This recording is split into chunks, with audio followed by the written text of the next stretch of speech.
দর্শক, আজকে বেশ কিছু গুরুত্বপূর্ণ খবর দেব। পাকিস্তান প্রসঙ্গে ইমরান খানের খবর দেব নেতানিয়াহু এবং ট্রাম্পের মধ্যে কি নিয়ে বিরোধ বা ঝগড়া হয়েছে সেই বিষয়ে খবর দিব। পাশাপাশি আন্তর্জাতিকভাবে ব্যাপক চাপের মুখে পড়ে গেছে নেতানিয়াহুর দেশ ইসরায়েল কেন?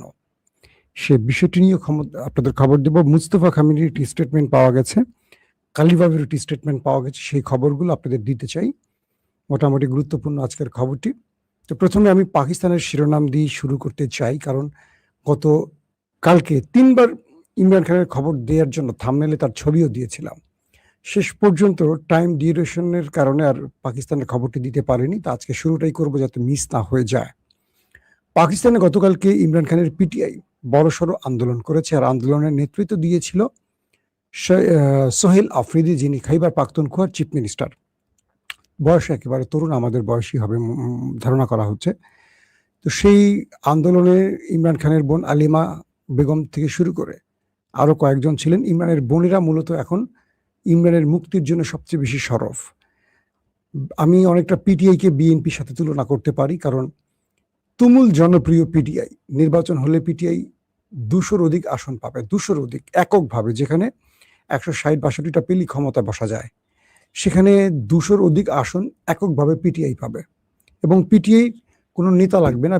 ইমরান খান যদি একেবারে 10ম শ্রেণীর নেতাকেও বসিয়ে দেন, শুধু ইমরানের নামে সবাই ভোট পাবে। উপমহাদেশে এত জনপ্রিয় অবস্থায় আছে ইমরান খান। সমস্যাটা কোথায়? সমস্যা হলো বিএনপির মতো এরা বিরোধী দলে এই কর্মী বাহিনী কিছু করতে পারে না। তবে করেছিল পিটিআই, শুরুর দিক থেকে অনেক করেছিল, আন্দোলন করেছে, প্রচুর মানুষ মারা গেছে। পিটিআইয়ের প্রথম সারির সব নেতা কয়েক বছর ধরে জেলে আছে, কয়েক বছর, জামিনও বেরোতে পারছে না। এবং বড় বড় মানে একদম প্রথম সারির ইমরানের পর থেকে যত সিনিয়র নেতা সব জেলে। তো প্রথম দিক থেকে কয়েক বছর আন্দোলন করে অনেকে মারা গেছে। চকে এসে একদম হেফাজতের মতো পাকিস্তানের সেনাবাহিনী রাতে অন্ধকার লাইট নিভিয়ে গুলি করে প্রচুর পিটিআইকে মেরে দিয়েছে। কিন্তু বিএনপির সাথে তুলনা করেছি এরকম যে বিএনপি তার আন্দোলনের প্রতিটা আন্দোলনে কিছু না কিছু ভুল করে যায়, আর যে ভুলের জন্য যে প্রাণগুলো গেল সেই প্রাণগুলো বৃথা যায়। হেফাজতের ইস্যুতে বিএনপি হেফাজতের আলেমদের সাথে বেইমানি করেছে, অর্থাৎ বেগম জিয়া বারবার নির্দেশ দেওয়ার পরও একজন বিএনপি কর্মী নেমে আসেনি, সবাই মোবাইল বন্ধ করে রেখেছিল।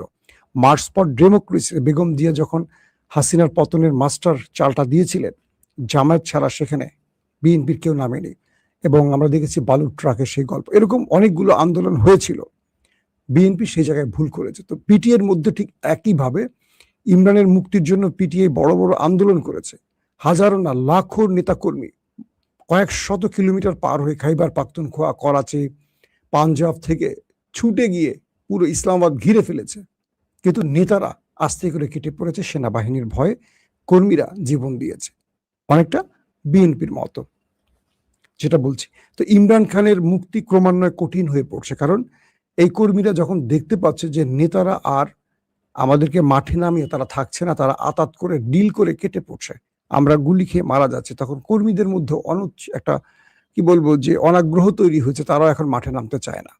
তো ইমরানের বোন, 3 বোন আছেন, তারা প্রতিদিনই ইমরান খানের সাথে দেখা করার চেষ্টা করছেন, কিন্তু রাষ্ট্র ইমরান খানের সাথে দেখা করার সুযোগ দিচ্ছে না, মানে এস্টাবলিশমেন্ট। এক কথায় আসিম মনির। ইমরান জেলে কেমন আছেন? তার একটা চোখ প্রায় অন্ধ হয়ে গেছে, তিনি শারীরিকভাবে অনেক অসুস্থ, তারপরও তার পরিবার, আইনজীবী কেউ দেখা করতে পারছেন না তার সাথে। এমন অমানবিক দৃশ্য উপমহাদেশে হয়তোবার আর দ্বিতীয়বার আমরা দেখিনি কোথাও। এর মধ্যে খাইবার পাখতুনখোয়ার চিফ মিনিস্টার অনেকটা চাপে পড়ে একটা আন্দোলন শুরু করেছিলেন গতকালকে, এবং সেখানে ব্যাপক লড়াই সংগ্রাম পুলিশের সাথে পিটিআই কর্মীদের মধ্যে হয়েছে। অবশেষে পাকিস্তানের আইনজীবীরা আদালত ঘেরাও করে সেখানে আন্দোলনে ডাক দিয়েছে। পাশাপাশি সোহেল আফ্রিদি, যিনি চিফ মিনিস্টার, তিনি এই আন্দোলনকে বৃহৎ আন্দোলনের দিকে নেয়ার জন্য ঘোষণা দিয়েছেন। এখন ইমরান খানের মুক্তিতে সোহেল আফ্রিদি কতটুকু পারবেন জনগণকে টেনে এনে আন্দোলনকে সফল করতে, নাকি আসিম মনিরের ভয়ে আবার তিনিও কুচকে যাবেন, সেটাও প্রশ্ন থাকবে। এর আগে আলী আমিন গান্ডাপুরি, যাকে বলা হতো ইমরান খানের পর দ্বিতীয় সাহসী ব্যক্তি, তিনি গোপনে সেনাবাহিনীর ভয়ে অনেকটা আতাত করে ফেলেছেন। অর্থাৎ পাকিস্তানের পুরো রাজনীতিটা কন্ট্রোল করে সেনাবাহিনী, এখানে সেনাবাহিনীর উপর আসলে কিছু করা যায় না। বাংলাদেশে 1-11 আমরা দেখছি না, সব দল কেমন কাচুমাচু হয়ে গেছে। তবে বাংলাদেশের সেনাবাহিনী পাকিস্তানের সেনাবাহিনীর মতো সবসময় রাজনীতিতে ভূমিকা রাখে না, তারা হয়তো কোনো একটা পক্ষকে সমর্থন দেয়, কিন্তু এরকম ভূমিকা পালন করে না যেটা পাকিস্তান সেনাবাহিনী করে।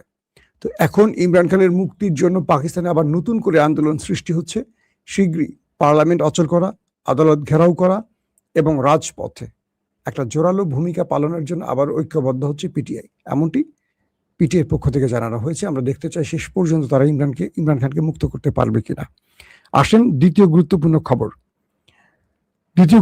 খবর হলো ফ্রিডম ফ্লোটিলা। ইউরোপ থেকে একটি বিশাল কি বলবো স্বেচ্ছাসেবীদের গ্রুপ নৌপথে তারা এসেছিল ফিলিস্তিনের ত্রাণ দিতে, সাহায্য পাঠাতে। তুরস্ক, স্পেন এবং ইউরোপের বিভিন্ন দেশ থেকে মানবাধিকার সংগঠন, স্পোর্টস, অভিনেতা, মানে যারা অরাজনৈতিক ব্যক্তিত্ব, তারা কয়েকশো নৌযান নিয়ে, কেবল তুরস্কে দিয়েছে 50টির অধিক নৌযান, এগুলো নিয়ে তারা ফিলিস্তিনের উদ্দেশ্যে রওনা হয়। পথে এদেরকে ইসরায়েলের নৌবাহিনী আটক করে তুলে নিয়ে যায়। এরপর ইউরোপের এই বিভিন্ন নাগরিককে তারা চোখ বেঁধে, হাত বেঁধে বিভিন্নভাবে নির্যাতন করে এবং এই ছবিগুলো আবার ইসরায়েলের গণমাধ্যম প্রকাশ করে এবং বেন গাভির, তাদের সবচেয়ে দুষ্ট মন্ত্রী, তিনি সেখানে যায় এবং সেই সব ইউরোপীয় লোকদেরকে ভৎসনা করে। এই বক্তব্য, এই ভিডিওগুলো পুরো পৃথিবীতে প্রচার হয়েছে। এরপরে নড়ে চড়ে উঠছে ইউরোপ, কারণ ইউরোপের যে নাগরিকরা ফ্রিডম ফ্লোটিলাই করে এসছিল ফিলিস্তিনের উদ্দেশ্যে, তাদেরকে এই অপমানজনক, লজ্জাজনক শাস্তি দেওয়ার জন্য প্রত্যেকটি ইউরোপীয় দেশ ইসরায়েলের রাষ্ট্রদূতকে তলব করেছে এবং এটার কড়া জবাব দিয়েছে এবং ব্যাখ্যা চেয়েছে। এবং এই জন্য ইসরায়েলের উপর ব্যাপক ক্ষেপেছে এবার ইউরোপ। তারা বলছে আমাদের নাগরিকদেরকে এভাবে অন্যায়ভাবে লজ্জাজনক শাস্তি দেওয়ার অধিকার তোমাকে কে দিয়েছে? অর্থাৎ এক বাক্যে বলতে পারি পুরো ইউরোপ এবার ক্ষেপে উঠছে ওই দেশটির উপর। এটি হলো একটি দেশের মানে শিরদাঁড় উঁচু করার যে বিষয়টি থাকে, মাথা উঁচু করা জাতি, তারা কারো কাছে নত হয় না। যেমন বাংলাদেশে কোনো একজন নাগরিককে কোনো দেশে অপমান করলে আমাদের সরকারের কিচ্ছু যায় আসে না। আগে সরকার চিন্তা করে সে আওয়ামী লীগ না বিএনপি না জামাত। যদি বিএনপি হয় একরকম, যদি আওয়ামী লীগ হয় আরেক রকম। অর্থাৎ যে সরকারে থাকে সে দেখে এটা আমার দলের কিনা, আমার দলের লোক ধর্ষণ করলেও সে বিনা বিচারে মাপ পেয়ে যাবে। এই দেশে এই জন্য যে ক্ষমতা আসে তার লোকেরাই বেশি টুনটুনি খাড়া করে, বুঝছেন না? দেখবেন যে এখন আওয়ামী লীগ ছাত্রলীগের ধর্ষণ করতে শুনবেন এখন যত ধর্ষণের কাহিনী করবে একটা দলের লোক। কারণটা কি? মানে গত 15.5 বছর বিএনপির জিনিস খারায় নাই, জামাতের জিনিস খারায় নাই, খারাইছে, কিন্তু করে নাই কেন? তারা জানে যে আমার দল এখন ক্ষমতা নেই, আমি যেটাই করি ফেসে গেলে আমার অবস্থা খারাপ, বিচারে আমার কাহিনী খারাপ করে ফেলবে। আবার যখন ক্ষমতায় আসে তাদেরটা বেশি খারায় কেন জানেন? আমার কে বিচার করবে, আমি তো দল করি, আমার নেতাই আমাকে বাঁচাবে। সেই জন্য তারা যত আকাম কুকামাতে সব করে। এটা হলো বাংলাদেশের রাজনীতির, যার ক্ষমতা, তার আধিপত্য, তার সন্ত্রাস, তার এই আকাম কুকামের পরিমাণ বাড়ে। তো ইউরোপ এবার ইসরায়েলকে চেপে ধরে বলছে যে তোমার এত বড় সাহস, তুমি আমার জনগণকে, আমার নাগরিককে এভাবে শাস্তি দিচ্ছ, তুমি কে? এটা নিয়ে সব ইউরোপীয় দেশগুলো তাদের অ্যাম্বাসেডরকে ডেকে এবার চরম আকারে ভৎসনা করেছে এবং তাদেরকে মানে যেটা বলার, কি বলবো, পররাষ্ট্রনীতির ভাষায় সেভাবেই বলেছে। দর্শক, ইন্টারেস্টিং আরেকটি খবর হলো যে ইসরায়েলের পার্লামেন্টে 110 আইন প্রণেতা তাদের যে পার্লামেন্ট ভেঙে দেওয়ার বিল সেটি অনুমোদন দিয়েছে। একদম সরকারি বিরোধী দলের সব, কোনো বাধা ছাড়া প্রত্যেকেই এই পার্লামেন্ট ভেঙে দেওয়ার পক্ষে ভোট দিয়েছে। ইসরায়েলের 110 জন আইন প্রণেতা, আমরা যেটাকে বলি সংসদ সদস্য, তারা পার্লামেন্ট ভেঙে দেওয়ার, মানে এই নেতানিয়াহুর পার্লামেন্ট ভেঙে দেওয়ার পক্ষে ভোট দিয়েছে এবং বলা হচ্ছে যে এর মাধ্যমে পুরোপুরি নেতানিয়াহুর প্রতি তার দেশের আইন প্রণেতারা অনাস্থা প্রকাশ করেছে এবং তারা দ্রুত মধ্যবর্তী নির্বাচন সেপ্টেম্বর নাগাদ একটি ভোটের আয়োজনের পক্ষে মত দিয়েছে। এখন এই ভোটের মাধ্যমে কি নেতানিয়াহু সরকার ভেঙে যাবে? না, এখানে নেসেটে আরো 3 দফা আলোচনা এবং ভোটাভুটি হবে, তারপর এটি চূড়ান্ত ফলাফলের দিকে যাবে। দর্শক, তার মানে আমরা এটুকু বুঝতে পারছি যে নেতানিয়াহু শুধু আমাদের না, পৃথিবী জুড়ে না, তার দেশের ঘরের মধ্যেও ব্যাপক চাপের মধ্যে রয়েছেন। ইরানের সাথে যুদ্ধের পর তার অবস্থা খুবই করুণ। তাকে এই বছরের সেপ্টেম্বর বা অক্টোবরে বিদায় নিতে হচ্ছে এবং তাকে বিচারের মুখোমুখি হতে হচ্ছে, এটা কনফার্ম থাকেন। দর্শক, সিএনএনের একজন গুরুত্বপূর্ণ সাংবাদিক বারাক রাবিট, আবারও বলছি বারাক রাবিট, সিএনএন 24 এরকম কয়েকটি চ্যানেলে তিনি লিখেন এবং কথা বলেন, একজন গুরুত্বপূর্ণ মানে ইন্টারন্যাশনাল লেভেলের সাংবাদিক, তিনি একটি সংবাদ ব্রেক করেছেন। তিনি বলছেন মঙ্গলবার ট্রাম্পের সাথে নেতানিয়াহু টেলিফোনে আলাপ হচ্ছিল এবং এই আলাপের মধ্যে ট্রাম্প এবং নেতানিয়াহু একে অপরের সাথে ঝগড়ায় লিপ্ত হয়ে গেছেন, তর্ক বিতর্ক হয়েছে। ট্রাম্প চাচ্ছেন মূলত ইরানের শর্ত কিছু মেনে যুদ্ধ থেকে বেরিয়ে যেতে, অর্থাৎ ট্রাম্প এই যুদ্ধটা চাচ্ছেন না।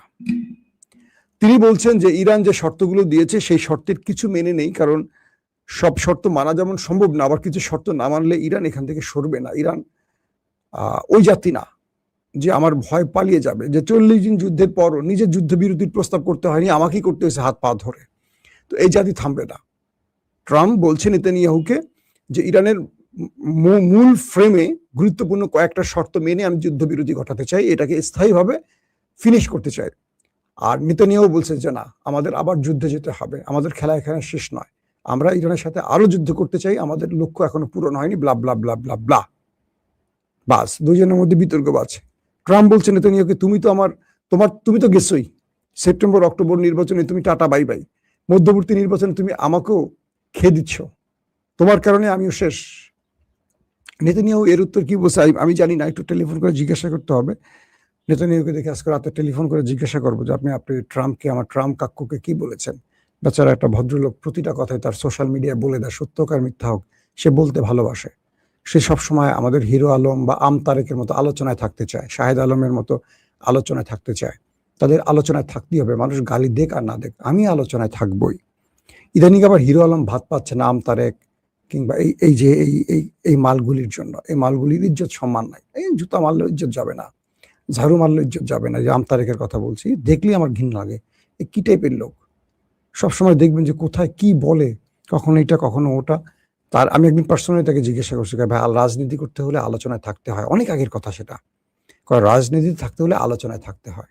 তো সে আলোচনায় থাকার জন্য ইদানিং হিরো আলম খুব কষ্ট পাচ্ছে, কারণ এদের জন্য হিরো আলম আর ভাত পাচ্ছে না। হিরো আলম চিন্তা করছে, আয় হায়, আমার জায়গা তো বাংলাদেশের এই কুচি কাঁচা পলিটিশিয়ানরা দখল করে ফেলেছে, নুরুল হক নুরটুর এরা দখল করে ফেলেছে। তো এই বিষয়ের মধ্যে এখন যে বিষয়টি ঘটে গেছে সেটি হলো যে ট্রাম্প পাকিস্তানের মাধ্যমে আবারও ইরানকে চিঠি পাঠিয়েছে। ইরানকে বলছে যে তুমি আমার উপরে তো ক্ষুব্ধ, তোমাকে আমি তোমার এই শর্তগুলো মানতে আমি রাজি হয়েছি, তুমি এই শর্তগুলো ছাড় দাও আর এই শর্তগুলো আমি মানবো। তো এই চিঠিটা আমেরিকা পাকিস্তানের মাধ্যমে ইরানের কাছে পাঠিয়েছে। তো ইরান সেই চিঠিগুলো এখন মূল্যায়ন করছে। এখন পর্যন্ত ইরান পাল্টা চিঠি পাকিস্তানের মাধ্যমে আমেরিকার কাছে পাঠায়নি।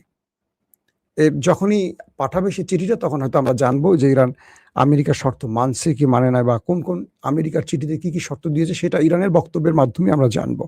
তার মানে একটা গুরুত্বপূর্ণ খেলা এখন আছে পর্দার অন্তরালে, সেটি হলো ইরান এখন কি রেজাল্ট দেয় আমেরিকাকে, সে তার উপরই ভিত্তি করে যুদ্ধটা স্থায়ীভাবে থামবে অথবা যুদ্ধটা শুরু হবে। কারণ একদিকে ইসরায়েল কিন্তু যুদ্ধে ট্রাম্পকে নামাবার জন্য সবকিছুই করছে। তো বলা হচ্ছে ট্রাম্প আবার এর মধ্যে নিজে আরেকটা আকাম করছেন, সেটি হলো তিনি তার ব্যবসা প্রতিষ্ঠান এবং তার পরিবারের যত ব্যবসা বাণিজ্য আছে এগুলোকে ট্যাক্স মুক্ত করার জন্য একটি আইন তৈরি করছেন। মানে তার পরিবারের, এটা মনে হয় জো বাইডেনও বোধহয় এরকম একটি শুনেছিলাম করছেন, মানে এরা প্রেসিডেন্ট হয়ে নিজেরা ট্যাক্সের বাইরে থাকবে বা নিজেরা ট্যাক্স ফাঁকি দিলে তাদের পরিবার বা তাদের ব্যবসা প্রতিষ্ঠান যেন কোনো আইনের কাছে আটকা না পড়ে, সেই ব্যবস্থাগুলো করে দিয়ে যায়। এটা খুবই গণতান্ত্রিক উপায় সম্ভবত হচ্ছে। পাশাপাশি মুস্তফা খামিনির স্টেটমেন্ট আসছে এরকম যে তিনি বলছেন, ইরানের সর্বোচ্চ নেতা মুস্তফা খামিনি, তিনি বলছেন ইরান 2 আন্তর্জাতিক দেশদ্রোহীদের বিরুদ্ধে লড়াই করছে, ওই দুটো দেশকে উদ্দেশ্য করে বলছে, এবং ইরান এই লড়াই অব্যাহত রাখছে যতক্ষণ পর্যন্ত ইরান তার অধিকার ফিরে না পাবে, এই লড়াই অব্যাহত রাখবে। আন্তর্জাতিক দেশদ্রোহী ওই দুটো দেশকে উল্লেখ করছে কে? মুস্তফা খামেনি, যে তারা পৃথিবীর বিভিন্ন দেশের উপর অন্যায়ভাবে যুদ্ধ চাপিয়ে দেয় এবং তার শক্তিমত্তা দিয়ে তাদের উপর কন্ট্রোল করার জন্য তাদেরকে নিষ্পেষণ করায়। কিন্তু তারা নিজেদেরকে গণতান্ত্রিক বলে, অথচ তারা আন্তর্জাতিক রাষ্ট্র না, দেশদ্রোহী, এই শব্দটি তারা বলেছে। পাশাপাশি স্পিকার ইরানের কালিবাফ, তিনি বলছেন যে ইরানের যত সমস্যা, মানে যুদ্ধকালীন সময়ের মধ্যে ইরান যে ক্ষয়ক্ষতির মুখে পড়েছে, ইরান মোটামুটি 90% রিকভার করে ফেলেছে। অর্থাৎ আমেরিকা ইসরায়েল ইরানে আক্রমণ করে যে ক্ষয়ক্ষতি করেছে ইরানের, এগুলো মোটামুটি ইরান রিকভার করে ফেলেছে। ইরান আরেকটি নয়া মানে নতুন যুদ্ধের জন্য এখন প্রস্তুত আছে, এবং ইরান তার পূর্বের চেয়ে এখন অস্ত্র ভান্ডারকে আরো সমৃদ্ধ করেছে, মিস্টার কালিবাফ বলছেন। তার মানে এখন যদি যুদ্ধটা আবার শুরু হয়, এটুকু বলা যায় ইরান